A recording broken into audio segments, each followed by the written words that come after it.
All these rejections from the middle Bollinger Band. Resistance we're going to need. If you actually see here, we get a And we'll look for a healthy higher I low. would not be eager to enter a long trade.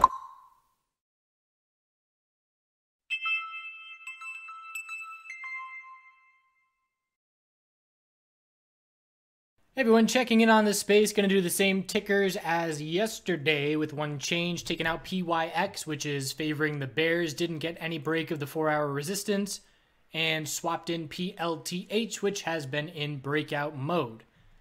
Other than that, cryptocurrency is going insane. We've seen Litecoin go up 70, 60% in 2 days. BCH over 100% in 2 days.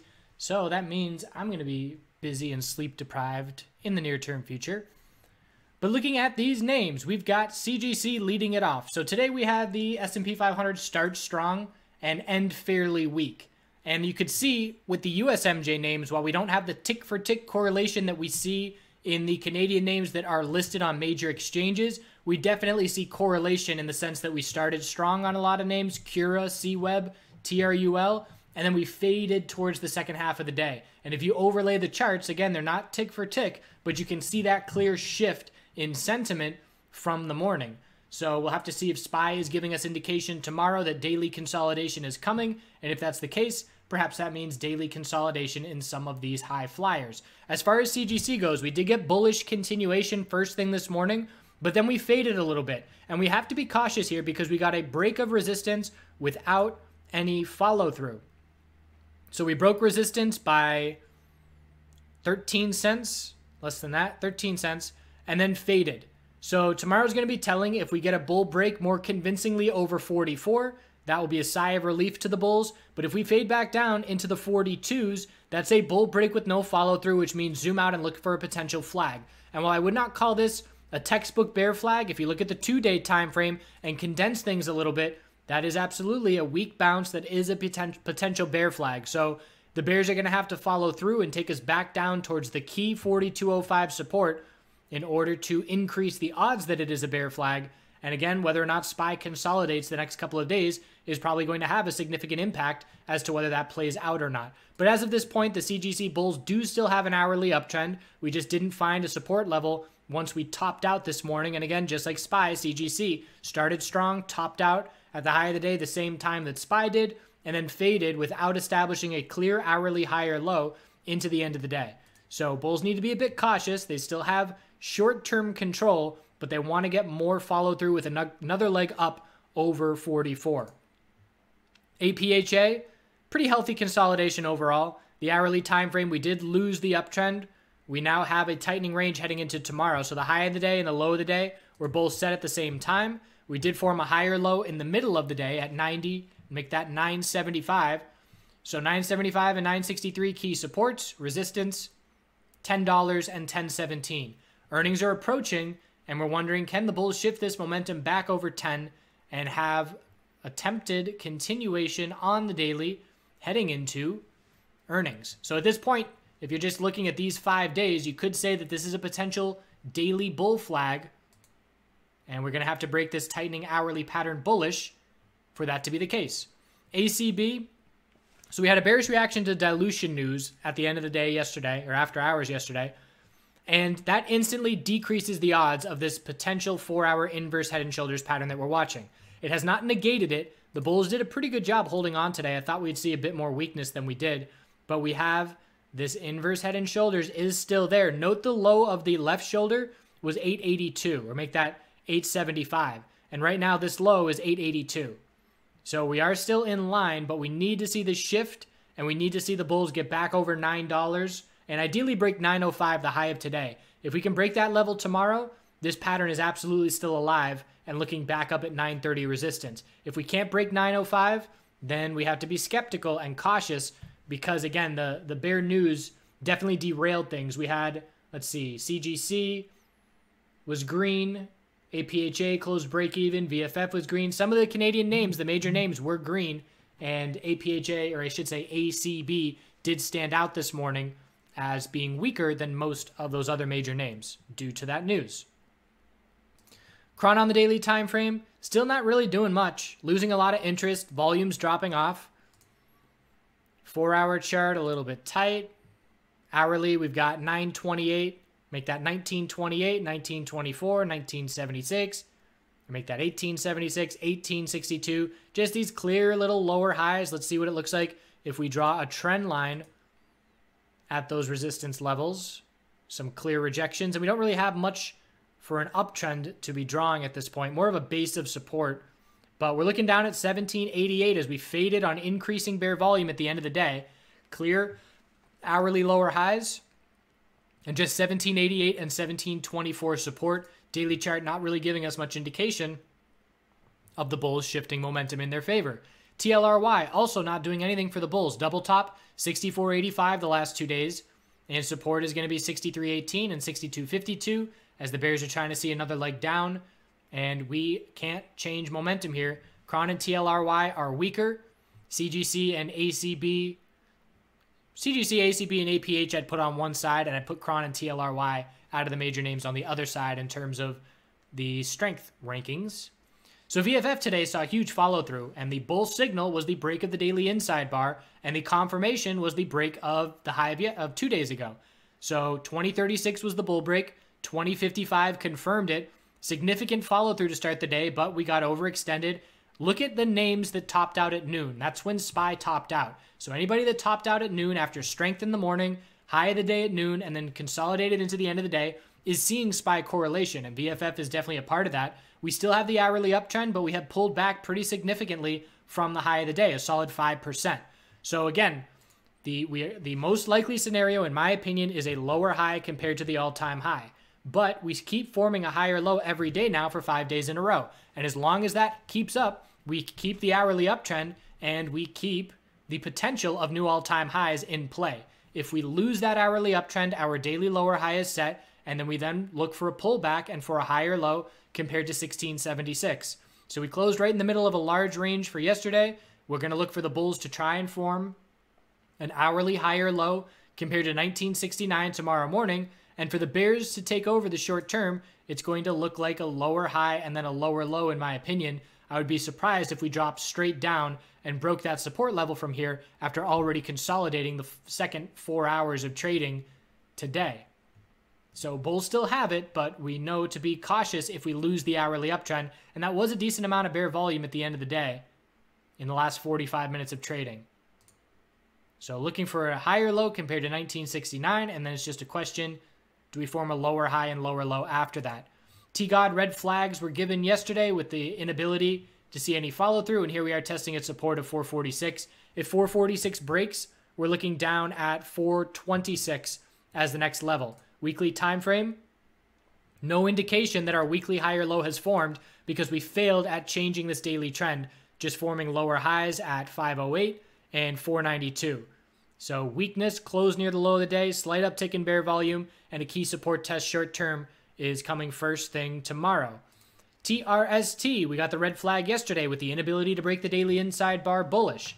So that was a red flag where we closed at the low of the day, and now we have followed through. The 4-hour bear flag has confirmed to lower lows. So now we need to see the next support level down at 932 as the next clear level. So we've seen lower highs on the daily now, 5 days in a row. That's a pattern to be watching. Anything under, let's look at the hourly. Anything under 1049 is just a lower high. And the bears are strong on TRST.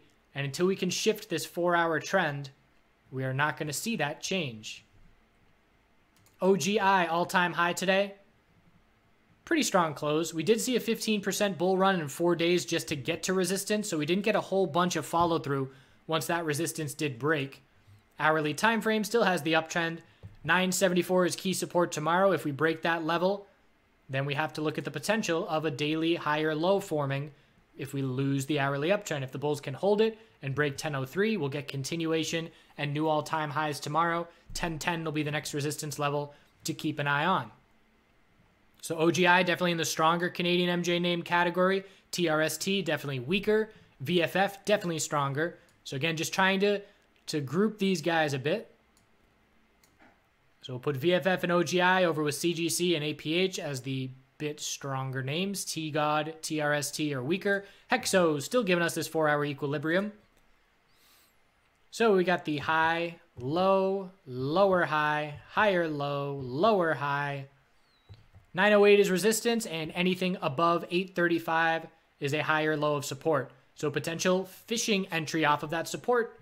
If we get a entry close to 835, that would be our stop level. And then we would hope, let's say we drop down to 855. We get an entry. We have 20 cents before we get a bear stop out. And if we get follow through from 855, we would then look for the potential of a lower high compared to 908. Otherwise, just patiently waiting for the 4-hour equilibrium to give us a break sometime this week, most likely. PLTH, there's that raging bull move. And this was one that we watched over the weekend sometime recently. And it was all about 226 because look at the lack of resistance. And again, individual names with a lack of resistance nearby have a whole bunch more bullish momentum than names that have a ton of resistance nearby. So if you're looking at a name that's in a downtrend for a month and is just changing the daily trend versus a name that's in an uptrend for a month and just breaks key resistance, it's a completely different scenario. So as soon as you break 226, there's no real clear weekly resistance, and the next daily clear resistance level is up at 269.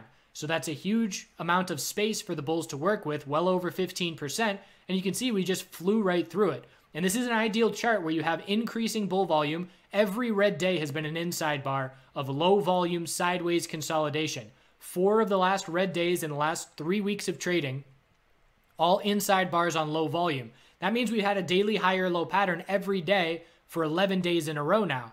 We closed at the high of the day. The next resistance is 278 and then 3 psychological. And the hourly chart is overextended. We don't have a support nearby. So just be aware that if we start tomorrow really strong, to be a bit cautious because hourly consolidation to form a higher low compared to 226 will be needed. And actually 220, look at this back test.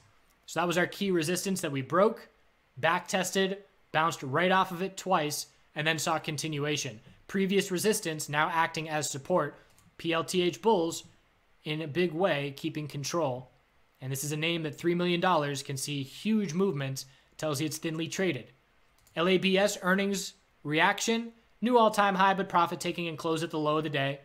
So we're looking for a daily higher low compared to 299.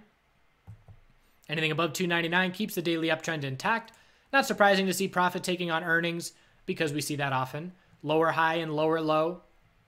And this is exactly what we saw in the reaction to the deal for CL and OH, where we saw profit taking and then a recovery. The question is, can we get a labs recovery? We lost the hourly uptrend, but not a lot of follow through. But we also ran out of time, so we can't really gauge what kind of follow-through the bears are going to get here until we have more time on the clock. So if we can recover and head right back up to 380, we'll look at the potential of a healthy 4-hour bull flag. But the close at the low of the day does favor short-term momentum for the bears. So if we break 360 tomorrow, we're going to look for a daily higher low to form in the 340 range. MedMen, still weak, still a daily lower high pattern every day, 6 days in a row, but I am keeping an eye on it, looking for the weekly higher low to form compared to 355 and watching this channel. And it's not a falling wedge, which is generally a bullish pattern. It's not textbook falling wedge because it's not really wedging, but it's a clear, tight channel. And we're going to be watching for this channel to break. So just making sure that no candles close above or below my lines. We have bounced off support a bunch of times, certainly a valid downtrend line, or I should say a down channel. And we would have to see the bulls get a break of $4 tomorrow if we're going to break this pattern bullish. I'm keeping an eye on it because an entry down here looking for that weekly higher low is a very high risk, high reward entry. But if getting a good entry, let's say a break of $4 was your entry, stop would be below 394. Pretty small risk overall. So we closed weak. There's no sign of the bulls, but keeping an eye on them to show up soon due to this pattern. IIPR.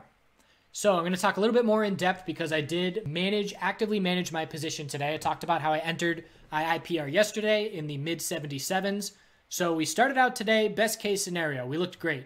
Exactly what we wanted to see. Significant start. We did drop to a lower low, so that was one little red flag, but instant recovery, breaking the hourly lower highs, and just like that, in a profitable position by about 2%.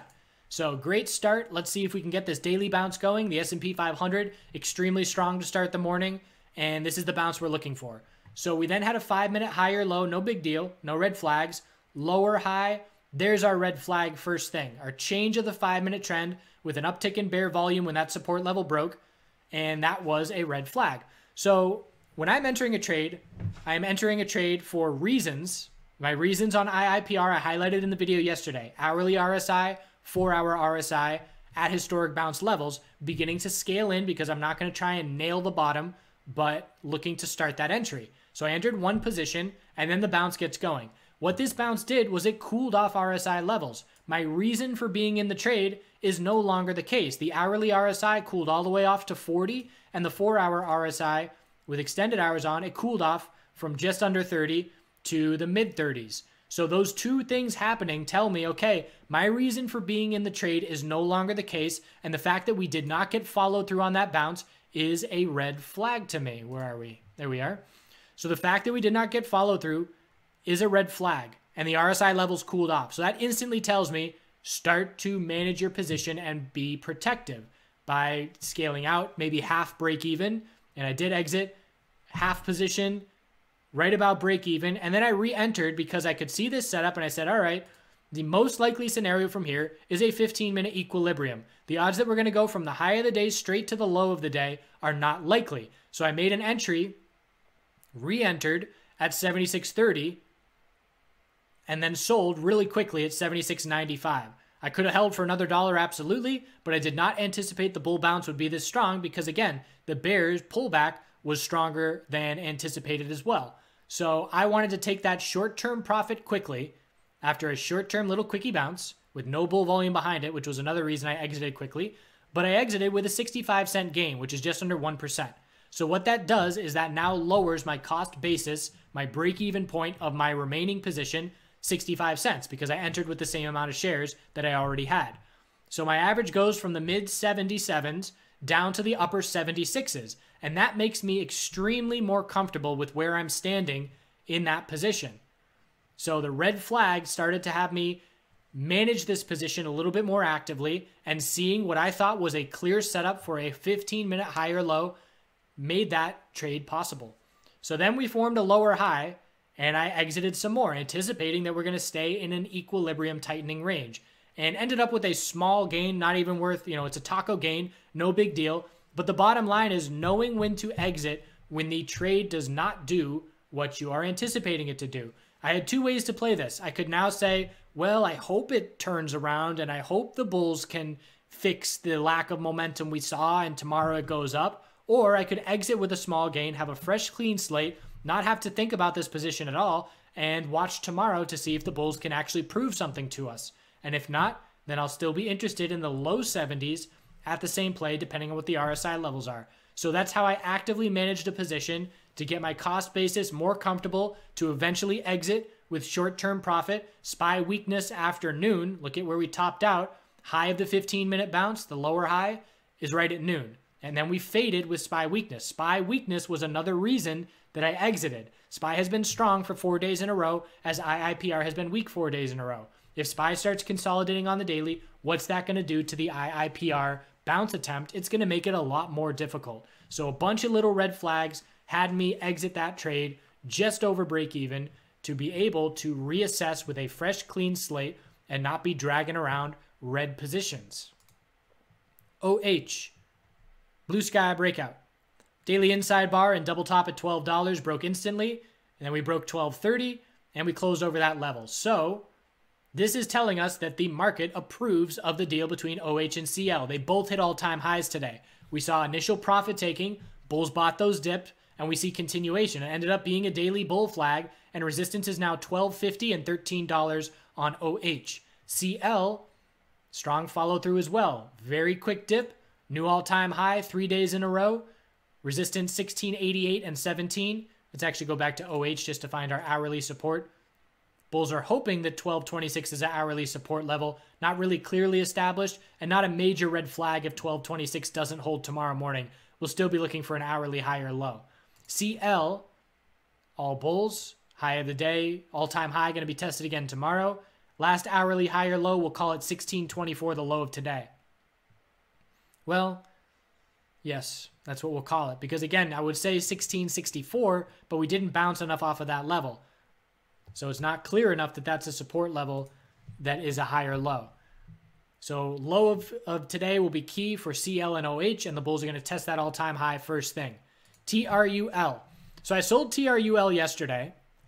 Reason being, I liked my gains from entering on this consolidation back at the end of March, and earnings were supposedly approaching tomorrow. That's no longer the case. They pulled that earnings date. We emailed investor relations. They said, we're still waiting on the audit to come back. It's not going to be April 4th. We don't know exactly when it's going to be. So that changes my reason. Just like my reason for entering the trade, if it changes, I need to reassess the situation. My reason for exiting the trade changed. So I need to reassess the situation. And I think a really underutilized skill, I shouldn't say underutilized, I don't know what the word I'm trying to say, a skill that is not recognized by traders consciously is the ability to re-enter positions. So if I sell a position, that doesn't mean I'm all done.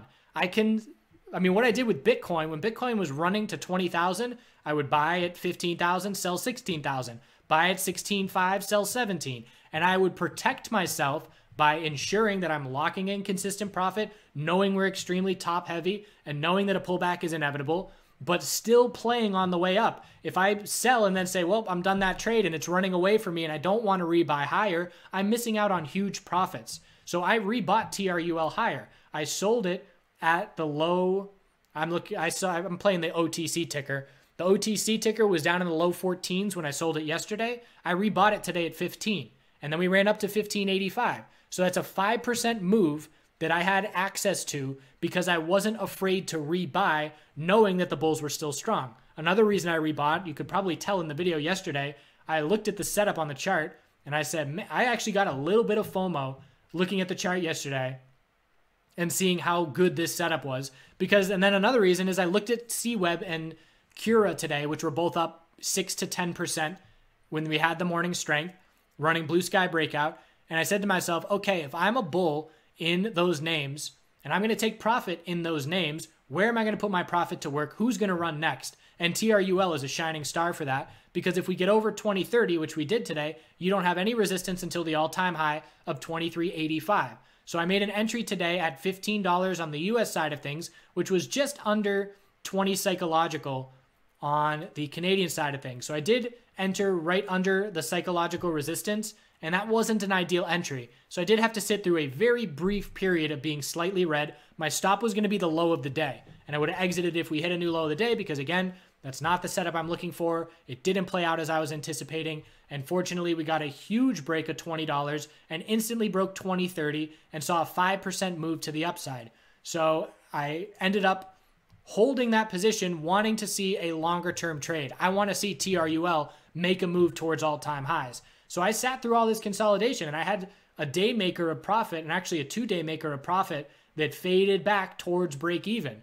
And I said to myself, all right, I'll exit at break even if the bears are going to take complete control here. And fortunately, we shifted momentum at the end of the day to give me a comfortable profit spot again, back to a day maker. So now I'm sitting comfortable enough that heading into tomorrow, I'm going to watch the all-time high 21.11, see if the bulls can break it in the first half hour, and I'll have a bit of profit cushion to work with. And if we break $20, previous resistance, now support, that's going to be my exit signal. So here's the $20 rejection. Here's it holding as support, 20.08.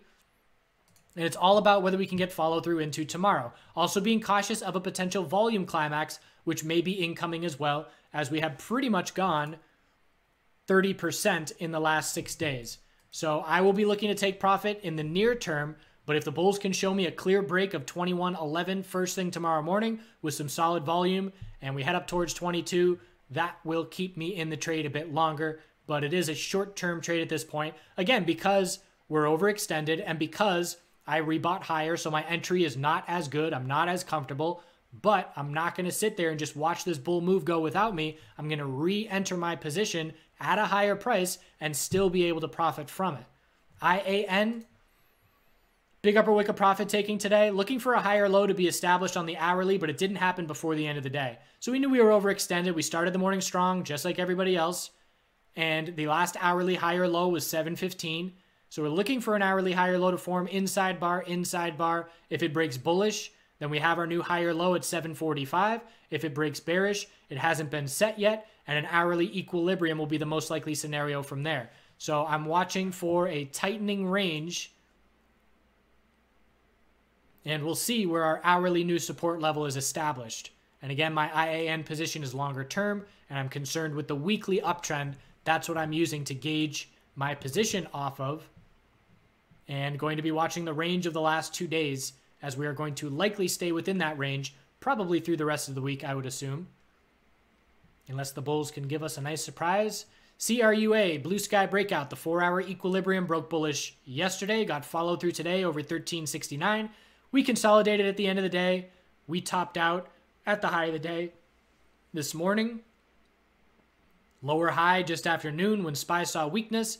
So here's another one where the hourly uptrend is, I would say it's still intact. And we look at the 4-hour, it's still very healthy. We're looking for higher lows to form. So if we can't break the all-time high tomorrow of 1443, I would use the 4-hour time frame to look for a higher low to form and to keep the bulls in control overall. The daily time frame can see consolidation and maintain the uptrend coming from that all-time high. Lots of space to work with for the bulls. So it's just a name where, similar to TRUL, bulls want to see that new all-time high first thing tomorrow morning and clear that resistance, because the inability to clear that resistance is a potential catalyst for profit taking. And again, we don't have a clear support. Bulls would love to hold 1350 and head up to 1443 first thing tomorrow morning. And if we see that, if we see the bulls over 14 in the first 15 minutes, we have a new hourly higher low of 1350, and that'll be our key short-term support. CWeb on absolute fire. Volume is raging. Price action is raging. Hourly support forming at the end of the day. Anything above $30 is a higher low, and just no indication that that hourly higher low has formed yet. So another name, 33.29. Can we break the all-time high early tomorrow morning to give the bulls confidence to hold positions, to potentially increase the odds that more bulls buy in on that break and new all-time highs? Because if not, a daily inside bar will be very likely after the large range favoring the bulls today. If we lose the hourly uptrends on these runners like CWeb and Cura, we know daily higher lows are very likely. The bulls are very comfortable on these daily charts, so there's no red flags for swing traders.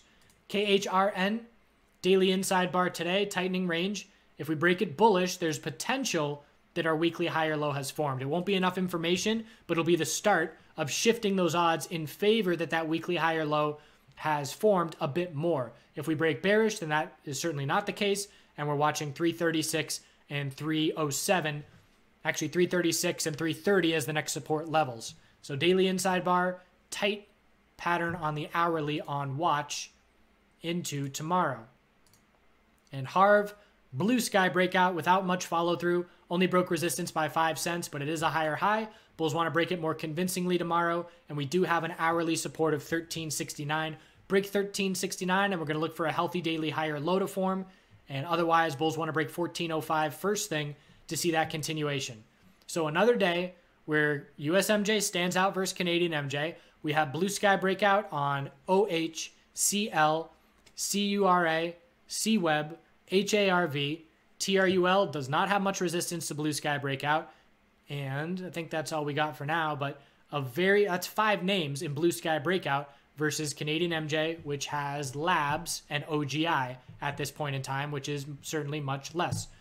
Note on the general market overall, interesting that USMJ names one of the highest risk, highest reward sectors that you can be in, and now cryptocurrency going crazy. These are very high risk, high reward assets, and you generally only see these kind of strengths when people are comfortable with the market overall. If there's a lack of fear, that's when people get aggressive and a bit more gambly, and that's certainly what we're seeing with these speculative markets with the bulls in full control. So lots of opportunity out there in lots of sectors, and hope you're doing well. Do good things.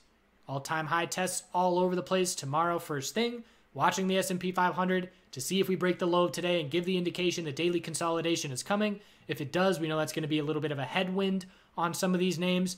If it doesn't and the bulls keep control, these names can stay strong. I appreciate you watching. Have a great forever. Adventure time. We are headed to Vegas. This is Lake Mead, which is about a half hour outside of Vegas, I believe, which you certainly wouldn't expect just by looking at it. But a great spot to camp. I camped here and had a coyote experience where certainly I've heard coyotes off in the distance in the past, but man, when that sun went down and I'm out there by myself, and I swear there were 100 surrounding me, all doing their yipping and wailing that sounds like screaming, dying children. It was quite the experience. Certainly have never experienced anything like that before or since, but knowing that it was coyotes made me a little bit more comfortable. I certainly wasn't fearing them coming at me, but man, they are eerie. 2 days in a row, we got some eerie themes out there. So Lake Mead was pretty cool. Nice moon. And it's just a spot to hang out and cool off during the hot, arid day. But I was in Vegas, and I don't have any pictures of Vegas because I don't like Vegas at all. So I was visiting my friends. My buddy's there playing poker. I've been playing poker since high school. He and I played in college, and he was playing online full time. And he pretty much went poker, and I went technical analysis and stocks. And I tried to teach him when I was there, but he was more interested in poker. So we played together. And for those that are familiar with poker, my style, I do play some buy-in, but generally I would satellite in, $50 satellite to get into a $500 tournament and then hope to place in those tournaments. And the best part is, we're used to trading online or playing online, and you have to wait weeks or months to get your payouts, if you can even get them, if it's even, legal. And I have in the past, or someone I know in the past has paid 20% of my withdrawal from winning a tournament to someone in China to get the payout, transfer funds over to the U.S., and those are what we had to do to get our money. But here in Vegas, they legalized it in Nevada, so you could literally cash out and go same day to a casino, and they would give you cash, which was unheard of. So we were playing for a while and having a good time and doing all right. And I hung out there for, like I said, a month. It was just a reset break, have a nice shower, have some good food, and have a bed to sleep in, and just explore around, because I could not, Las Vegas is pretty much, if you take everything wrong with humanity and you just put it in one, that's Las Vegas. It's a dirty, sad place. And you see all the glamour on TV and in the movies at the fancy places on the Strip. But man, if you go to some of these smaller casinos and the poor souls that are stuck to those machines, it's very depressing. And if I didn't have spots like this to go to, I would not have lasted very long at all. I literally didn't go to the Strip at night in Vegas once. I was there for a month, and I didn't go to the Strip, and I have no regrets about that. That's just me personally. I'm not big for flashing lights and crazy stimulation and substance abuse and all that, but it was fun, kinda. This is Spring Mountain National Rec Area, another spot that's just right outside of Vegas. And I couldn't find a spot to camp that was flat, so I ended up sleeping on a hill. And of course, it was the first night I slept without my tent because I couldn't pitch it on a hill. And I slept without a tent all the time on my other road trip with my buddies. But the first time I sleep without a tent, this was months into the road trip, and of course it snows on me, but waking up, it was nice and magical. I pretty much just put myself against the base of a tree so I wouldn't roll down the hill. But still slept fine. Some awesome sunrises and sunsets out there. And I love it's almost like shopping for a house every night where you're walking around and saying, all right, I can camp anywhere in this area. Where's the best view? Where's the sun going to rise? Where's the sun going to set? Where's the best spot to camp? And setting up a home base. So from here now, my buddy and I, who I was staying with, we are going to road trip back. This is as far west as I went, and then heading back east and going through Zion. I think we go to Zion National Park next, and then loop around, head through the south, through Texas, back to the east coast. Wrapping up the road trip, didn't have a whole lot. Pretty much moved really fast on the way home versus the way out there. And that's that. We'll see where we end up with probably a couple more days on this road trip, maybe a couple more road trips after that. Short little picture series, and then I'm gonna have to start doing some videos again, and hopefully some spring planting. Got some garden planting parties going on tonight, so we're getting pumped for the spring, and I hope you are fantastic.